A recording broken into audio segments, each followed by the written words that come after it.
There we are. Charming. All right. We are back. And this is really a treat. We have Johnny Trawick, otherwise known as JD TRAWICK. Uh, and we did 5 previous vlogs here. If you haven't seen them, do get on the channel. And if you subscribe, it'll just get you into everything and you'll get notifications and all the other good stuff. But we did 5 previous vlogs recently. And it's just kind of his life story. And starting with the funeral home business and how he got into that. And now I'm going to bring you into another area of his life that is really important to me. And it will probably be very important to you when we get started here on that. So I want to talk about boxing. And I just don't know which is more your forte, boxing or the funeral business, or just because you just love people, bottom line, period, because that's the kind of guy you are. So tell me, somewhere there in the point of the funeral business, um, whether you were owner of the funeral business or you were still working with your family on that, where does the boxing come in? Okay. Boxing came in as a result of me being at Alabama State University before I even finished college. Um, they said go back home and start uh, something new. Don't duplicate existing programs to give back to the community. You're making money from the community, you should give back. And so as a charitable idea, that's what I decided to do, was boxing. Now, I did karate. I was a karate guy, and I decided to do boxing because they had karate schools around. And after I finished with my education, that was in 81, Gupton Jones College of Martial Arts Science, I've stuck in my head that I was going to train kids how to box. Now, of course, in my community, they all knew me as a karate guy. All right. Okay. So they was thinking, and they would all ask me, little kids, when are you going to teach us karate? So now let me ask you this. So you learned karate from a school or something? Yes. And Okay. Well, I learned karate when I was in school. I became a black belt when I was at Alabama State Black belt. University. Wow. Yes. And Okay. I got an honorary 10th degree now. Wow. But however, I knew it was going to be a boxing thing that I was going to teach those guys. I had an opportunity to spar with the boxers when they come to our karate dojo. I was the designated punching bag for the most part. And so I said, I really like boxing. I had heroes in boxing. So I decided that I would teach boxing. All right. So now after I finished school, what I did, I started recording I finished school in 1981. I started recording every fight that would come on TV. And I had one of those satellite dishes where I could get fights from all over the world. And I recorded on the VHS, and that was about 8 hours worth of play. And I had probably 300 tapes over an 8-year period. And I watched every one of those tapes, and I listened to the analysts. And I learned they were teaching me about boxing. And so I had 8 years of experience in the sense of education anyway. I had 8 years of education, educating myself to the sport of boxing before I trained the first child. Now, the reason why it took so long is because of funeral business. My grandfather, he was kind of persistent, and he was a strong-minded man, and he wanted me to stay there with the funeral business. Well, in 1988, so it wasn't 8, it's 7 years actually. In 1988, my father retired, and when my father retired from teaching school, he asked what could he do to help me with the funeral home. And I said, well, I appreciate it if you do the funeral arrangements. And so that freed me up, see, because all I do is the embalming, and that takes maybe an hour, 2 hours, and Okay. then I've got time for everything else. I pick up bodies and I go on funerals, but my father handled office work, so I had a lot of free time. So that's when I decided to do boxing. Now, uh, when I did, I took 4 poles. We had some land, we had some property right next to the funeral home. I took 4 poles and put them in the ground, 4 ropes around the poles, right next to the funeral home. And people would, and I got the kids to come and put gloves on them, and they throwing punches, and people would drive by and they see this, and you know, we stopping traffic there in Ozark, Alabama. Yeah, yeah. Now And you so, didn't have a permit or anything for putting that stuff up, no, or I you didn't. just I didn't. did I it didn't. No, just it's like you our put up a land. kid's Yeah, playground in yeah, your yard it's or our whatever. land. I can do what I want to on it. Wow. And so I just put 4 poles. It'd be like putting a basketball goal. Okay, now if you don't mind me asking, how old were you when you came up with this idea? Well, I came up with the idea of training boxers when I was in college, so I was like 21 or 22, but it was 7, 8 years later when I actually done it I in see. 1989. Okay. And cars would come by and they'd be stopping traffic. So the word got downtown really quick that, you know, trailers got boxing going over there. So I got a call from downtown Ozark. They said, "Hey Johnny, we got a place you can put your boxes in and start your boxing program." You know, boom, boom, boom. All right, so that's what I did. I got in a place, and then I joined USA Box. Well, then it was called USABF, United States of America uh, Amateur Boxing Federation. Right. Okay. Uh-huh. And so, you know, kids start boxing. We start going places. The first year, and I named our boxing program Wolfpack. That was our name. So Wolfpack. how did you come up with that name? Why would you use that? I looked at uh, the newspaper, and they would have schools that competed against each other in football or basketball, whatever, and they'd have their mascot name. And I never came across Wolfpack in the whole entire state of Alabama. And they had 1A, 2A, 3A, 4A schools at the time.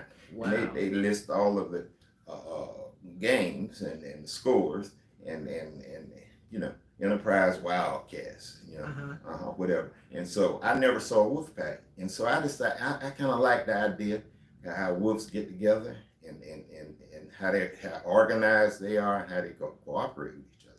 So I decided to name our program Wolfpack Boxing. No, so you're talking about live wolves. Yeah. Wow. Yeah. Oh yeah. Wow, you know, that's a big Indian thing too. Okay. Yeah, that's really big. Yes. I had an Indian shaman told me one time, he said, "You remind me of the wolf." I was like, okay. "Excuse me?" All right. And then all right. That was pretty interesting. Right. What a compliment, grandeur compliment. Sure. Okay, so you set up the thing in the front yard of the funeral home. No, next to on the side of on the side lot. Right. That you guys owned. Okay. Yes. Okay, so and I know where that is. And then we moved to Archer Recreation Center. They gave us a room in Archer Recreation Center. And they gave you that for free, or did you rent it? Or? No, they didn't charge rent or anything. They just allowed me to be in there. Now I knew, because how politics goes, I knew sooner or later they were gonna come up with a reason for us not to be in there, and that's what they did. The gentleman that was running the place at the time told me people from downtown said that they were gonna do something different in that particular room. They were gonna have videos for the kids to watch. Okay. No. So I says, all right, but I wasn't surprised. I knew it was coming. Kind of make it like a kid's free theater or something for the school. Right. And thank God that my grandfather, he had like a strip mall. We call it the Block, and there was a building there that was not being used, and so I just went right there and opened up. Wow. Yeah. Well, and that was probably a tax write-off too, if you're donating a building for someone's time, I would think, but maybe not then. So, when you got in that first building from the school, how did you do that? Did somebody come to you and go, "Hey, why don't you put this boxing stuff in this building instead on the street?" Or did you reach out to people and say, "Man, I wish I had a building"? From downtown, they decided to put me in that building. Yeah, I got So a they call. came I to don't you? remember exactly. They called me on the phone, and I don't remember exactly who did it. I think it was a person that was running the recreation department. Uh-huh. Yeah.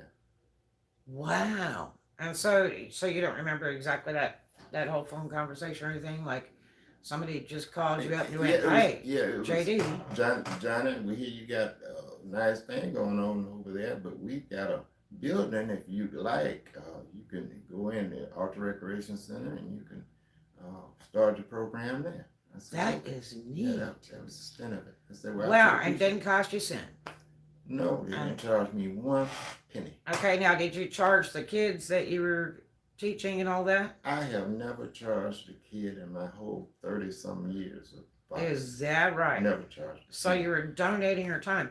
Sure. So now you had mentioned before about giving back to the community. I guess it was your grandfather said when you do well in business, you should give back to your community. No. How did that go? I got that at Alabama State University. This is what some of the instructors taught us. I majored in business management, and that's what Dr. Thornton, that's what he told me. The one thing I got from Alabama State was give back. Yeah, give back to the community. There's so many people that get in business and they don't really give back to the community. But at Alabama State University, they pretty much drill at the very first year I was there all the way through 4 years, give back to your community. It makes me wonder if that's a southern type thing or that's typical that an instructor would say that all the way across the states or in the world. It kind of sounds more like a southern thing. You know, like where you go, I only do business with people that do business with me. Southern's a whole different type of family than if you were, you know, in California or New York, I think. And they're just, I mean, really you meet no strangers in Alabama, just like Louisiana. You know, you'll never meet a stranger. Everybody's close to you, and in time they're like family. They're like your brothers, your sisters, Isn't that your nice? mothers. That's so wonderful. And it is. It makes life a beautiful, beautiful place. So that's an interesting philosophy.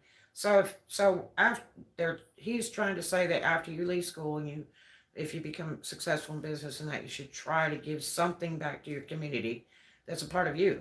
Right. Whether it be in a financial way or a talent you can teach people, just do something nice for someone else. Yes.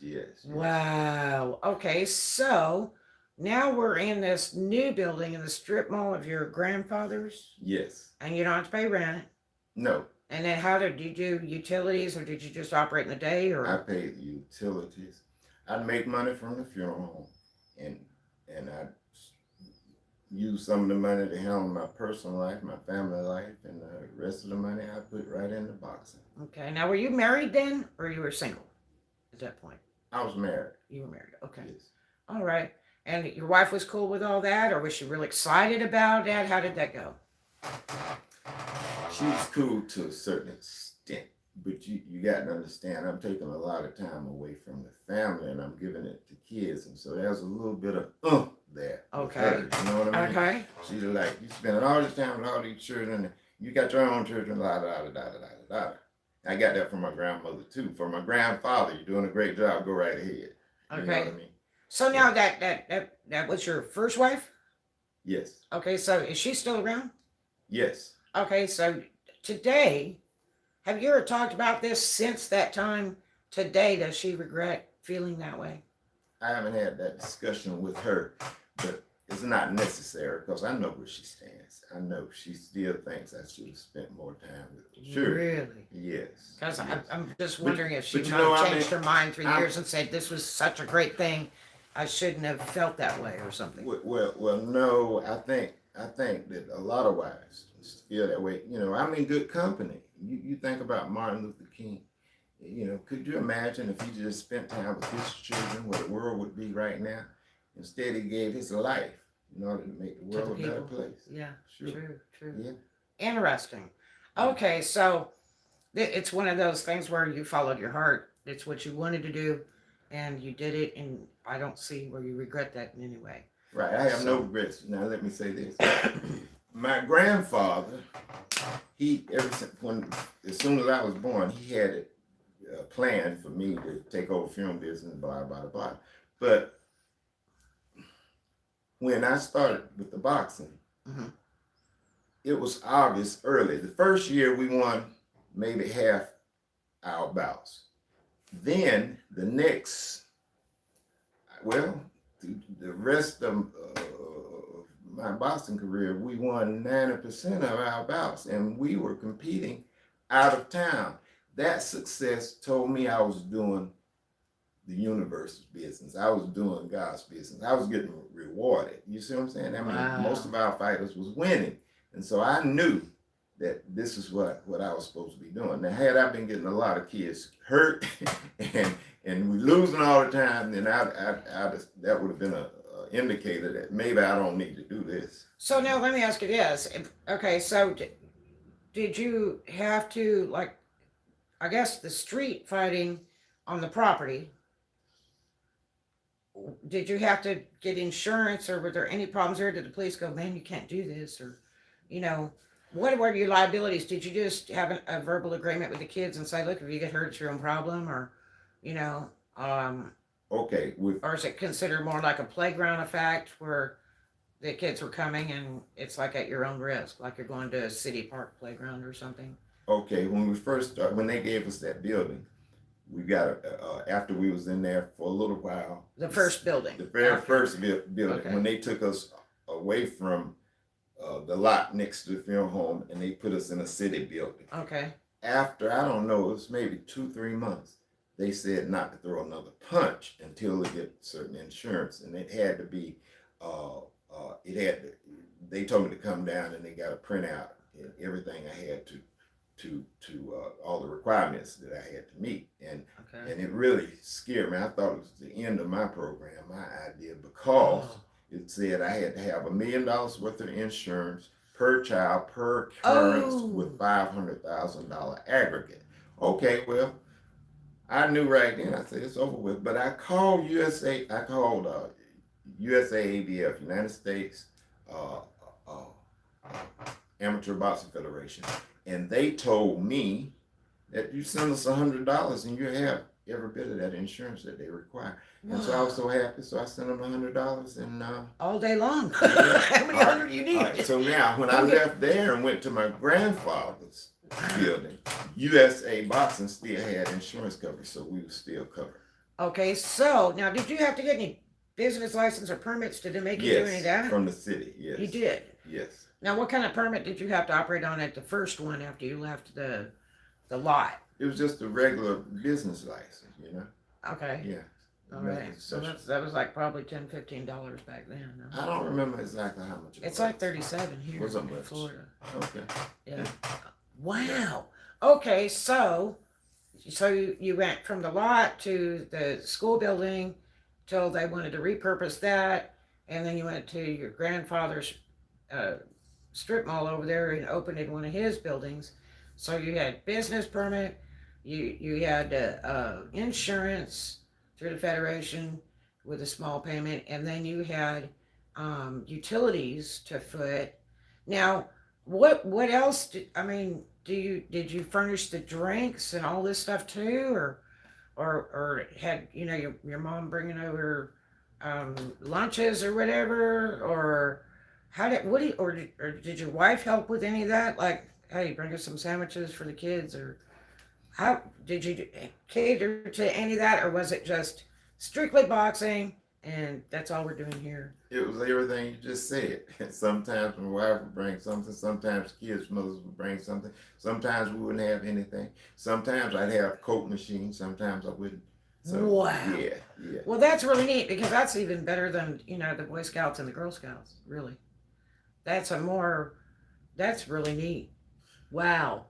Okay, so what kind of kids did you recruit? Was it people that just marched up and went, my kid's so bad, he's always picking a fight, fix this and let's do something good with it? Or was it just the sport in the area that everybody was just really a boxing fan and the kids were too? Or how did that come together? How did you get the kids there? Or was it just word of mouth? Whoa, JD has opened a boxing gym, let's all go. How did that really pull together? I mean, did you start with 2 kids, or did you have like the whole neighborhood was there and other kids jumping in? Tell me how that really transpired. Okay. What I was thinking that once I started, I could be somewhat of a role model, somewhat of a father figure to some of the kids. And I was thinking most of the boxers that I probably get would probably come out of government housing. And I was surprised and I was shocked. Most of the kids that stayed with the boxing, they had a male figure at their house. And that really kind of bothered me because most of the kids that was raised by a single parent or single mother, Uh-huh. they start and they stop. Now I had to give some serious thought to this. Why? Well, it's in my opinion, it's the mother's maternal instinct to protect their child. Uh-huh. So when a child comes home with a bloody nose or a split lip, that mother's gonna say most times, at least those that I was dealing with, Right. don't go back there, baby. That's too dangerous. Don't do that. I love you. I don't want to have to go down there and kill somebody. Right. So whereas a dad, he'll say, "Yes, son, you go back down there and you try harder and you do what you can do." And so most of the kids that stayed with my program had father figures at the house. Yeah. Wow. And so that was somewhat disappointing to me. But now, did the fathers come down there at any point in time, or they're just like, just send them over to the gym? sometimes fathers would show up. Is that right? 90% of them would not. Wow. But yeah, I say 10% would show. So would you say that this program, I'll call it a program that you were like running, um, would you say that it was just something that really added to these kids' lives, that it gave them something to do instead of being on the street or whatever they were doing? Do you think it was just really a plus, like, to the point of like if you were the kid that was going to your own gym and said, hey man, we got time, let's go down to the gym? Yeah, I think it enriched their lives. You see, Uh-huh. it gave them a sense of confidence. You see, and a lot of them, the grades got better when they joined the program because you think about it, they get out of school at 3 o'clock. We started boxing around 6, and we box sometimes 9 o'clock, 8 o'clock. So now they don't have a whole lot of time for class work. You see, and so they can't put it off. They can't procrastinate. If they got a test tomorrow, they got to study this thing. They got from 9 to 10 to 11, whatever, and then they go to bed. So their time is really occupied. You see, so they don't have a whole lot of time for folly. Did you ever come across a point where you tried to help a kid with a test he had tomorrow, being down at the gym? No, I don't. I can't remember, but I know sometimes kids will struggle, and they tell me, Coach, this is so hard. This is it. I say, if you flunk, if you fail, don't worry, just try again. And most of the time, teachers gonna pass you on the second time around if you got good conduct. Right. And I tell them that because you made the effort. Sure. Yeah. And I think that helped. I gave them some encouragement. Now, do you think the boxing, having a hobby or something they had to look forward to, that didn't cost them a penny, didn't cost their families a penny, and they really enjoyed being around the other kids and you and everything, looked up to you, do you think that really added to their life? Of course, no doubt about it. I'd say we have had probably a 90% success rate. You see what I'm saying? Now, what do you mean by 90% success rate? 90% of the boxers pretty much turn out being decent citizens. Maybe Wow. 10% or less fell by the wayside. We've had some kids wind up in penitentiary, and we've had kids go in the military. We've had kids that do different things, positive things too. Have you ever seen any of those kids since then, when they were little and you had them? Of course. And what do they do now? Are they prize fighters, or are they doctors and psychiatrists, or do they still treat you like family? Like that second daddy, or how does that go? Yeah. Today. Well, they treat me fine. I'm still coach to most of them. Some of them they call me JD. One kid is an attorney, and he's done real well with his practice. And, wow. Yeah, he's like a tax attorney. Really? Yeah, bankruptcy attorney. Uh-huh. Yeah, And so did a lot of different things. And one kid went to the Marines, and while he was in the Marines, they were talking about how hard the Marines was from some of his buddies. Yeah. And he said, "Man, this is lightweight, man. I come from wolfpack." Oh, I love it. I love it. I love it. Yeah, you on hard. So did you ever get into doing the commercial side of it where you like had shirts or did anything like that at any point, or you guys just carried the name and it was just like your little club?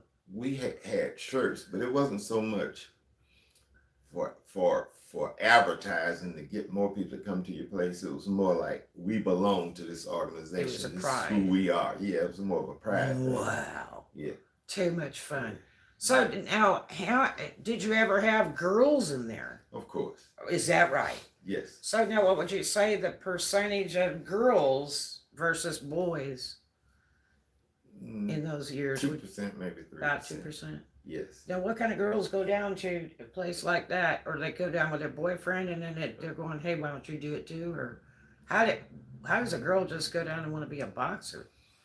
Well, that didn't happen right off because girls weren't allowed to box. Let's say when we started in '89. Is that right? No, right. I forget exactly when they decided. The United States Boxing Federation or USA Boxing. The United States Boxing Federation eventually dropped that and they shortened it to USA Boxing. Right. And I forget exactly what year they allowed girls to box, but we've had some girls to come box. Now, we've had some women to come box too. Now, unfortunately, the area which our boxing gym was in was a pretty rough area. And some ladies... Now, what do you mean by rough? Now, this was in Ozark, Alabama? Yes. Okay, because I know the funeral home is in Ozark, and then the lot next to it is. Yes. And then the school, was that in Ozark? Is that the school right there? Yes. Okay, I know where that is. Okay. But some of these ladies, they just want to make some money, okay? And they come by and they say, "John, when you gonna get us a fight? I need to pay light bill, water bill. I need to pay something." Oh, John, you're kidding. John, give me a fight. And I said, "Well, you gotta come at least learn how to jab." And see, in boxing business, in the professional business, there's always some promoter out there. I get calls from people, "You got any girls? You got any girls? You got any girls?" And they don't want girls to win because they want their girls to win. I got a call from this gentleman in Tampa, Florida, and he wanted me to bring some girls. And so I got these girls. These were tough girls on the street, right? Yeah. And I told him, I said, "Now look, let me tell you something. These people train to box. I don't care. I can fight. I can do this. I can fight. I've been fighting all my life. No problem." I said, "Yeah, but it's a difference between boxing and fighting. It's not the same thing." And I don't care. $600. That's what it was, like $100 around, something like that. $600, man. I do that. That's what an hour worth of work, 30 minutes worth of work. I do. And so I get these girls, and I take them down to Tampa, and they get in there. They last a round or two before they realize that that's pretty tough. And there was one girl I took to Tuscaloosa. And JD's, he's Deontay Wilder's trainer. JD's had a girl that was he had been working with quite a while. She was a police officer, and he wanted to get a fight for her. And so I had this girl. I probably trained her 2 days, and I took her up there, and she fought this police woman, and she fought a pretty good fight. I'm talking about she lasted the whole 4 rounds. And it was pretty tough. Really? Yeah, but she lost. But good God, it was amazing. Now, how old was this girl that you brought? She was probably 20, 19, either 19, 20, 21. Something like that, okay. Yeah.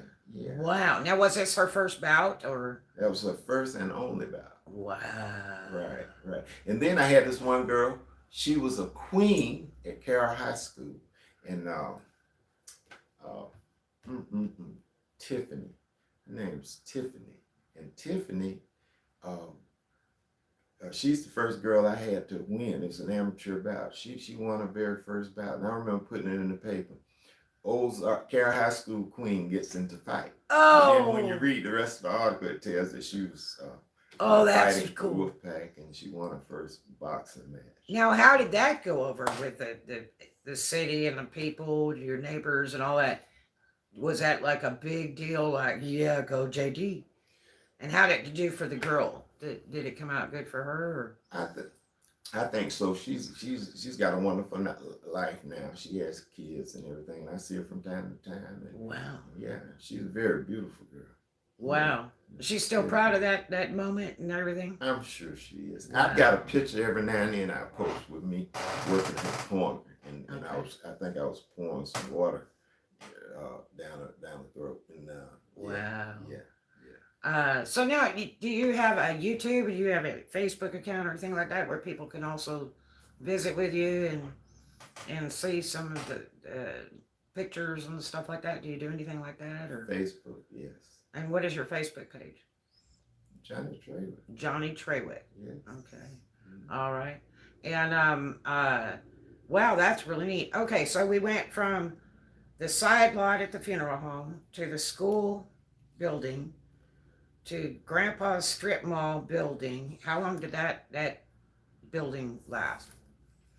About 15 years, man. Holy heck, that's Mhm. amazing. And no rent, nothing. Right. Wow. We owned it. Did you ever get donations from people or organizations to keep it going?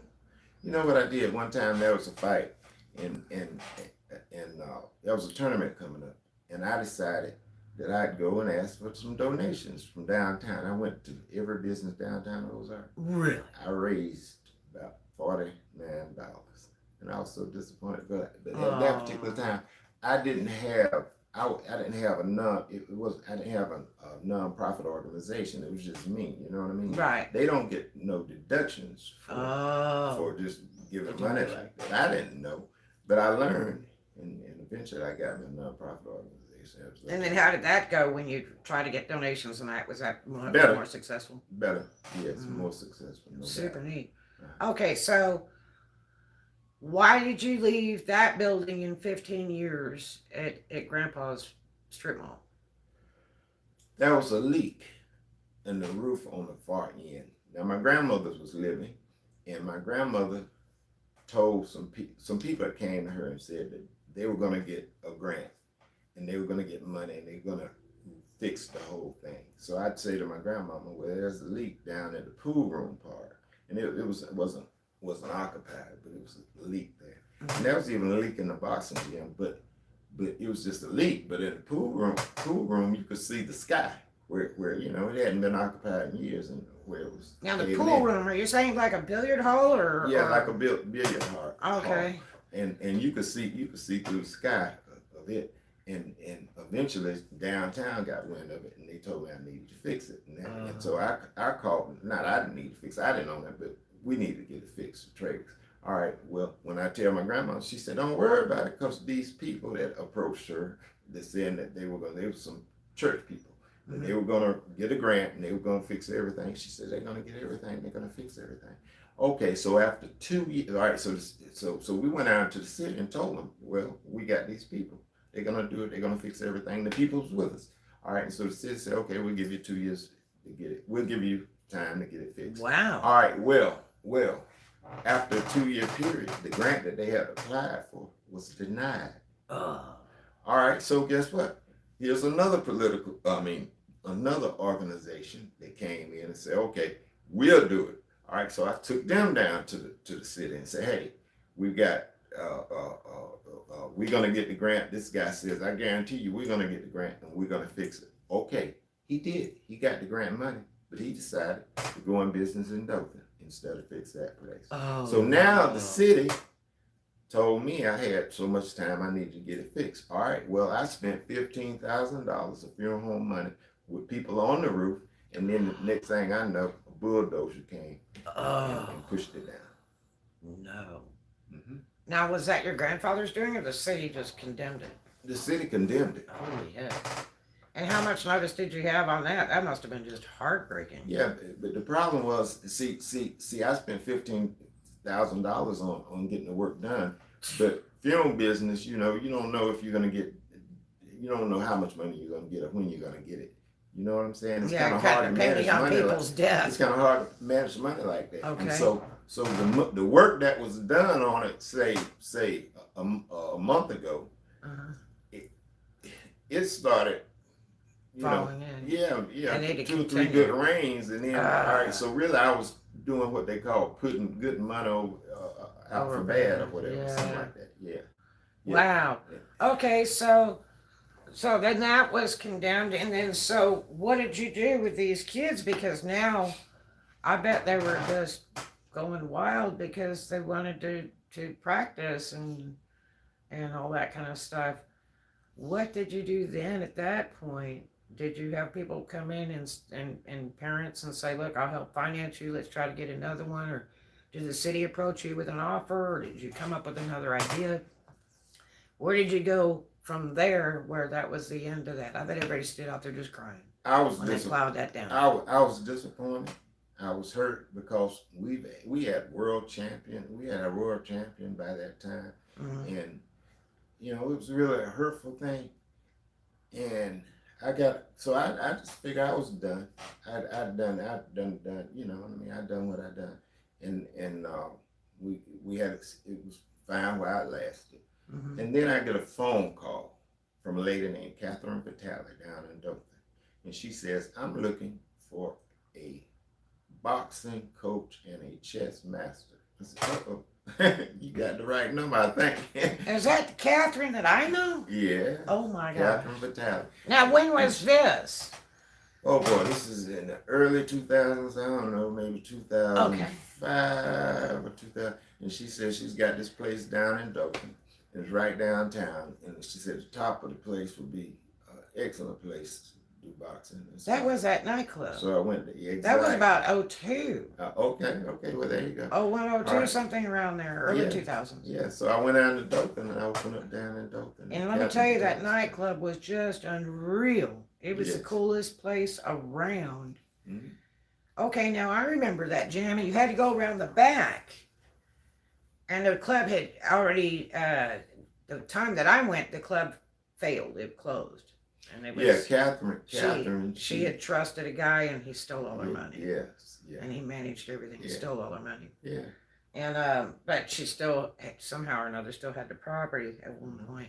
But boy, that was a cool place. That was a real setup because when you went in this, in the back side of it, they had the big parking lot and there was other businesses around it because it was down, you know, downtown Dothan, which is a really neat area if you ever get to go there. It's really an old area, and this particular building was done up so nicely for the nightclub. It was like going into a Sears store or something. It had gorgeous bathrooms, big thing of bathrooms that had, the bars were still up and stuff like that. And then you guys had the place upstairs. Was it upstairs or downstairs? Upstairs. Mm-hmm. Yeah, you had to go upstairs. So this thing was set up cool because it had bathrooms and everything. And the upstairs, I remember that. I've been down there a few times. Mm. That was a really cool setup. And then it overlooked Oates Street. Right. And then, it overlooked Oates Street. Yeah. But if you went down the other way, it went down to that other street there. Yeah. Wow. Yeah, that was a neat setup. That was a nice building. Yes. And that place where you guys were in was really nice. So now, did she donate that to you, or how did that deal go? Yes, if you don't mind me asking. She just, here you go. Just do what you the kids, man. Help keep these kids off the street. Wow, that is neat. Yeah. And how did you get to know her? She just called you and you didn't know her? She said that Chester Johnson told her about me. Now let's talk about Chester Johnson. Chester Johnson was a young man. He was raised in the church. His father, Rochester Johnson, didn't own, but he was the pastor of church there in Dothan. And Chester Johnson was a Evander Holyfield fan. He knew I was doing boxing. He would ask me, if Evander would fight on HBO, and every time Evander would fight, Chester would invite me there. Now, of course, I could get HBO and everything, but however, he was so genuine about me coming. And when I go there, it was the cutest thing. He'd have these seats for everybody to sit with their names on them. And I'd have the best seat in the house. I'm sitting right in front of the TV, you know, Johnny Trader. Yeah, and that's what he do with me. And he'd have his little seat right next to me. And he would ask me to introduce him to Evander. Okay, well, I say, yeah, but how many people wanted to meet Evander at that time? Everybody. So I didn't take him real serious. But after maybe a year or two, and he said, man, JD, you gonna get me to introduce me to Evangelist? You know, I really want to meet him. And he just this one particular time, I said, I'm gonna do this for Chester. And so there's a guy that I knew. His name was Greg Elder. He had a son that boxed. Greg Elder's from Noonan, Georgia. Well, Greg Elder's uncle trained Evander Holyfield, taught him from the beginning and how to box. And so Greg Elder told me, he says, man, I get you Evander's number. It'll be right next to his bed. He'll pick the phone up. So he gave me a number, and I told Chester, I said, Chester, here's the number for Evander. And Chester says, okay, well, fine. And I said, it'll be right next to his bed. Well, Chester called, and it wasn't next to his bed. It was actually his secretary, which is Evander's sister. And Chester and Evander right now today are best buddies. Wow. Yeah. So she heard of it through this Chester guy. Yeah, Chester told her about me. And so what do you think Chester said? Like, hey, can you help my friend out? He has a gym that's for kids for free. And I'm sure Chester told her, you know, this guy's a trainer. He does wonderful work with kids. I think you guys need to, you know, do some business together. Wow. Yeah, and I know Catherine a little bit, and she's a wonderful, wonderful person. That was really a blessing. Yes. And a true kindness for her to offer that to you. She didn't charge you rent or She has a anything? big heart of gold. Yeah. She didn't charge you rent for that or anything? No. Oh, we was all about giving to the community, helping, you know, keep kids out of trouble. That was a big, big gym, though. Yes, it's nice. That was really neat. Mm-hmm. Wow. I mean, this thing was formal. This is really, really nice. Incredible. Okay, so let's close this section out, and we're going to restart on part 7 and continue on. So thank you guys for joining us, and make sure you see parts 1 through 5. This is 6, and that way you have a better learning experience of this whole ordeal and how it came about, because it gets better as we go along. So anyway, this is again Johnny Trawick, and most known as JD or Coach, and he's the one that started a wolfpack.